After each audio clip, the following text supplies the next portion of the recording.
Deuxième jour de la visite du vice-ministre de la Défense nationale à la première région militaire de Blida. Ahmed Gaïd Salah a tenu une réunion de travail avec le commandement de l'état-major de la région en présence des commandants des secteurs opérationnels, leurs états-majors et les commandants d'unités de la région. À l'entame de cette rencontre, le général de corps d'armée, accompagné du général-major Habib Chentouf, commandant de la première région militaire, a prononcé une allocution d'orientation portant sur l'importance de cette rencontre, considérée comme étant une halte d'évaluation et de revue des résultats concrétisés sur le terrain dans tous les domaines. Je vous invite à écouter la déclaration du chef d'état-major de l'ANP.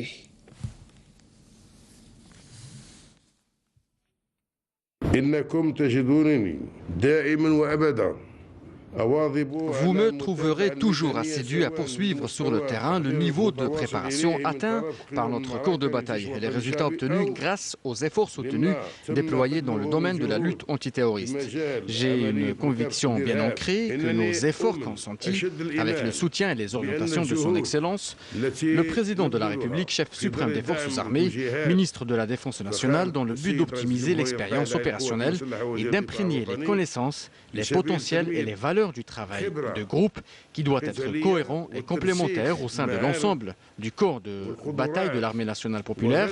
sont des efforts qui ont donné leurs palpables fruits et net résultat, que ce soit pour le degré de l'aguerrissement ou pour le niveau de l'état prêt qui est désormais à la portée de nos forces armées avec toutes ses composantes, et ce grâce à l'application stricte, efficace et concrète du contenu des programmes de préparation au combat ou également pour la lutte antiterroriste dont les résultats positifs en témoignent. Telles sont les clés du travail aboutissant et tel est le parcours professionnel correct avec lequel nos forces armées ont pu atteindre ce progrès remarquable sur plus d'un plan.